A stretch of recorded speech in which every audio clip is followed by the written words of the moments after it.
حلم باش تلعب في كأس العالم، تمثل بلادك، تلبس المريول، شرف كبير كلاعب.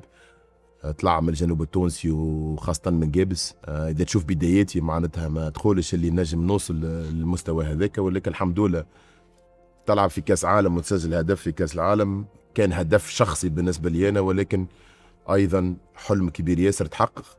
حلم كأس العالم بدأ عام 96، لأنه كنت من ضمن القائمة متاع كاسبر جاك للكاليفيكاسيون متاع 98، لكن خرجت في آخر تربص قبل ما يمشيوا لفرنسا. وغاديكا ولا الحلم متاع كاس العالم بالنسبه لي انا، ووليت نفكر بجديات اللي يلزمني نعمل كاس عالم مع تونس مهما كان.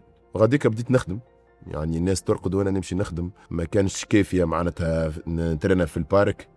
انت مره كنت لبرا، نجي الاول نروح الاخراني، وحطيت في قلبي والحمد لله عملت بعدها زوز كاس عالم 2002. 2002 ما كانتش معناتها من ناحيه النتائج ما كانتش معناتها 100%، ولكن يعني التجربه كانت كبيره ياسر. يعني نحكيو على كوريا اليابان، وحتى يعني كولتورالمون كانت مختلفه على الكؤوس العالم الاخرى.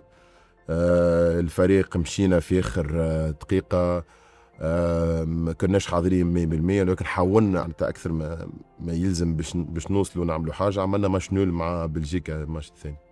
الكلها روحت بتلفز وقتها، وتليفونات ما يمشوش في تونس. فما انكدوت بارابور لليابان. انا نحكي اواسط عام 93 لعبنا ضد انجلترا وايطاليا واليابان. اليابان في الوقت هذاك تتحضر لليابان 2002. 10 سنين قبل لعبنا لهم، عطيناهم 7 ولا 8، وخسروا 12 وخسروا 14 كونتر الانجلتير وايطاليا. يعني 10 سنين وقتها في اليابان، بعد ما كلاو كما قلت لك معناتها 12 و15 و7 ولا 8 ضدنا نحن، عاملين حفله في الاوتيل متاعنا وقتها، ساكنين في نفس الاوتيل، وقعدنا نتسائلوا كيفاش خاسرين وماكلين برشا بونتوات ويعملوا في حفله.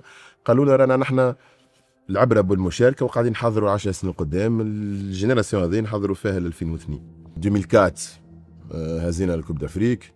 الجينيراسيون هذيك معناتها دخلت في التاريخ نتاع البلاد. قلنا بوتيتر مخاخنا في الكوب دي موند ونحبوا نعملوا حاجه للبلاد مره اخرى، وعلاش لا نترشحوا للدوزيام تور. مالغري الجروب اللي احنا فيها ماهيش سهله، يعني تحكي على اسبانيا واوكرانيا والسعوديه حضرت الكوب دي موند نتاعها مليح مليح مليح. ممكن وانا غاتي نحن الديبيو نتاع التورنمون نتاعنا، فهمتني. الماتش الاولاني كنا نجم ونربحوا، عملنا مع 2-2 ماركينا اخر دقيقه. والماتش الثاني اسبانيا 75 دقيقه رابحين 1 بلاش. جوهر المنيري وقتها مارك، قبلنا بعضها 3 جوبونس في 15 مينوت. نو لحمي قشعر يعني. انا بالنسبه لي انا ونحكي ديما اوبجيكتيف بيرسونيل، خاطر برشا ماركاو في كاس العالم حتى من تونس، فهمت. ولكن بالنسبه لي انا كي نعمل خطوه لتالي ونرجع ل 87 وقت توفى بابا وروحنا الجابس. يعني كنا عايشين في تونس، امي انا وامي واخويا، وروحنا الجابس والمستقبل اللي قدامك مش واضح، ما تعرفش متى شنو اللي باش يصير في حياتك. سورتو لو بروميير سوتيان بارونتال اللي هو بوك مش موجود. دونك بيرسونيل علاش قلت لك معناتها الحكايه. و مغاديك بشويه بشويه ربي يعطيك على قد قلبك وتخدم وتوصل. والباركور متاعي معناتها بتدر جينيراسيون هذوما ما يعرفوش الباركور متاعي. انا ما تعبت برشا معناتها.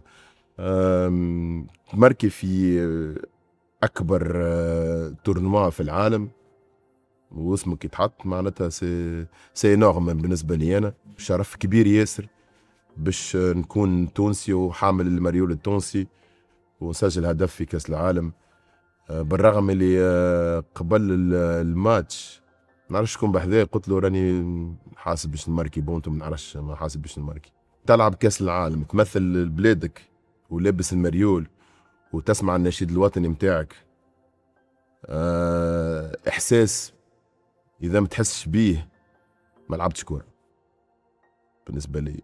هذه معناتها الصورة العامة بالنسبة لي أنا. ولكن كأس العالم كل يوم تعيش في الكأس العالم، كل يوم تجربة يعني فريدة من نوعها، وخاصة توا يعني على الجينيراسيون متاعنا متاع توا، نحب الملاعبية يستغلوا الفرصة هذه ويعطيوا أكثر ما عندهم باش يمثلوا البلاد ويفرحوا الجمهور. وراهو ما فماش أحسن إحساس كلاعب دولي هو تفرح الجمهور متاعك. احنا عشناها 2004 وما زلت معناتها التصويرة ما زلت ما تحاتش من مخي الفرحة متاع التوانسة، خاصة نحن توانسة يعني في العرب بصفة عامة. التوانسة نحن الشغف متاعنا للكورة كبير ياسر، حتى ولو نبدو متقلقين ومتغشين وماناش فرحانين، يجي ماتش متاع ليكيب ناسيونال تتبدل المعطيات ونوليو كنا فرحانين وكنا شيخين وكنا ورا بلادنا.